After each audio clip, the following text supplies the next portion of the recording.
Hello and welcome to my corner of the internet. I'm Darkbloom and today we're going to be talking about Witchfire. Alright, Witchfire is a first-person shooter with roguelite and extraction-like elements. I know that's a lot to take in, but it has a side of Souls-like difficulty as well. The developer developed one game before this, and that was 10 years ago. So all of a sudden, the Astronauts is coming out of nowhere with a banger of a game because this game is actually really fun, and I wanted to talk about it, so let's talk about it. Witchfire is a unique concoction, as I like to describe it, as an FPS roguelike with Souls difficulty.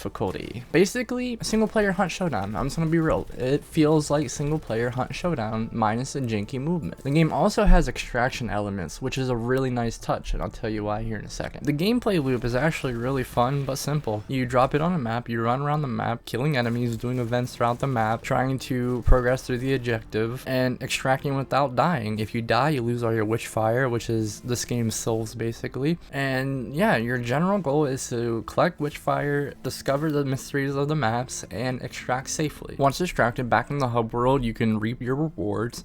You could research new weapons, new spells, new armor. You could upgrade your level with the Witchfire just like you would in Dark Souls or Elden Ring or anything like that. And that's kind of how the leveling system plays out. The game is in early access with a roadmap laying out the rest of the process until full release in fall of 2025. There's a lot of stuff coming. Currently, there's 3 areas you can play around on. We're getting more very soon, and they even let us know how far along they are right here, so that's pretty cool. I respect the transparency. But yes, the game is currently in early access. It has more weapons, more spells, more maps, more everything to come, and I'm pretty excited for that. Even with the game in early access, there's a lot here. There's a wide variety of weapons, spells, there's a decent variety of maps, 3 maps like I said, but they're all very well designed. The only one I actually don't like that much is the very first one. Even then, it's still a well designed map. There's a lot to explore with these maps, a lot of mysteries to uncover, little secret explore, and things to find. The enemy variety is pretty fair as well. There is a fair bit of enemies to shoot, wide variety of them. As you progress further, stronger enemies come out and try to whoop your ass. The game has bosses, not a lot, but they have bosses for now and they're adding more. The bosses will smack you around a little bit. With that being said, the need for more enemies is there, and I hope they add them very soon, but for now, yeah, fair bit. There's a lot of mechanics that go into this game as well. I mentioned it was a roguelike. Well, as you clear out an area, you collect these red crystals and you select a power up. The further you go, the stronger you get with each crystal you collect. At the same time, the longer you stay on the map, the stronger the enemies become, and the more she watches you. Yeah, you'll notice top left kind of appears like wanted stars from GTA, but it's really just a witch watching you. The more you make mistakes and the more she notices you, she'll send out her army to attack you, and it can be very inconvenient depending on where you're at in your run. It's a pretty cool mechanic though. I feel like it has some fleshing out to do, but yeah. I will admit though, it took me like an hour and a half to actually get into this game, but once I was into it, I was fucking into it. The gameplay loop makes or breaks the game for the player, I think. You're either going to like the gameplay loop and want to play the game more, or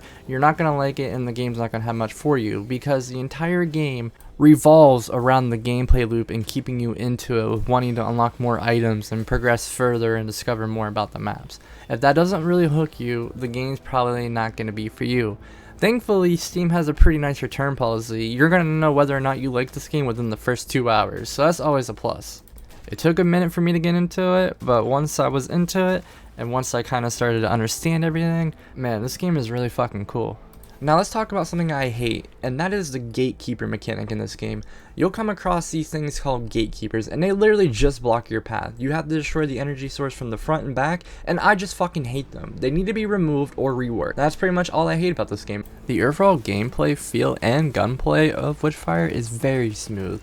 I actually really enjoy just running around, jumping, shooting enemies. It is a pretty smooth feeling game. It feels polished. Like I said earlier, it has a side of Souls difficulty. There's moments in the game that it will kick your ass, like some of the boss fights, or even going down the tower where instead of getting crystals that help you, you get the opposite, crystals that fucking debuff you. It is a hard section, and I love it. Difficulty wise, this game will happily put you in place at times. One of my favorite things to do in this game is to see how much of a map I can clear out throughout a run. So I'll drop into a map map and try to kill literally everything. I want to kill everything on the map before extracting. And a lot of times I'll die, but you know what? I have a lot of fun trying it, so I don't care. Dying in this game is somewhat forgiving, but it can really fuck you over. So when you die, you lose your gold that you find throughout the run and your Witchfire. Your Witchfire is your souls, basically. You use it to upgrade, very important. You can respawn back on the map, run and get those Witchfires. But if you die or extract without grabbing them, they disappear. So if you die with like 30,000 Witchfires and you end up dying trying to get them back, yeah, you're out of those 30,000. It's just how the game works. There is a risk and reward system here, and it needs fleshed out a bit more, but for now, it's pretty solid. The game looks amazing. I'm sure you can see that by the footage here. It just looks fantastic all the way through. The models, the environments, the textures. It looks fucking fantastic. This game is beautiful. Like, seriously, some breathtaking graphics here. They did wonderful on the visual. The game has a steep price of $40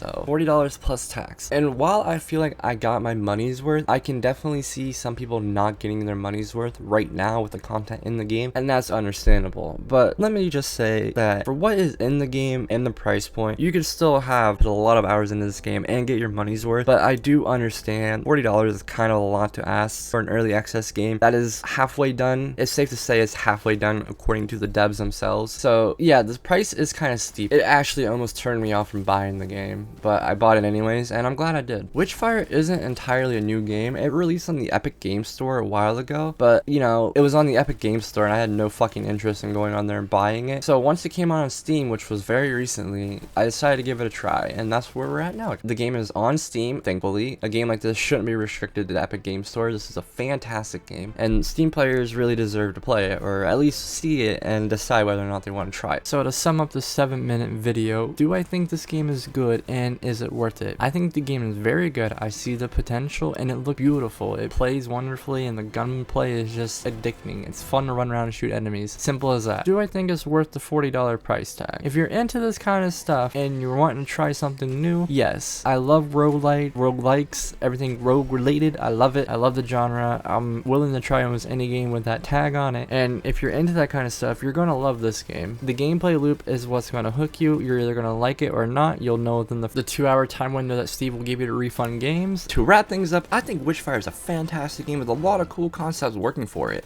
Yes, it needs to flesh out some of those concepts, but what it has right now is very solid. Yes, I do think the price point is a little steep right now, but I think if you enjoy these kind of games, you're going to really love this one, and I think it's ultimately worth the price. Awesome variety of weapons, well-designed maps, beautiful graphics, really fun gameplay loop. Yeah, this game's pretty good, guys. Go ahead and check it out if this is what you're into. I'll see you guys in the next video. Thanks for watching. Drop a like and a subscribe to the channel if you liked the video. I'll see you guys in the next one.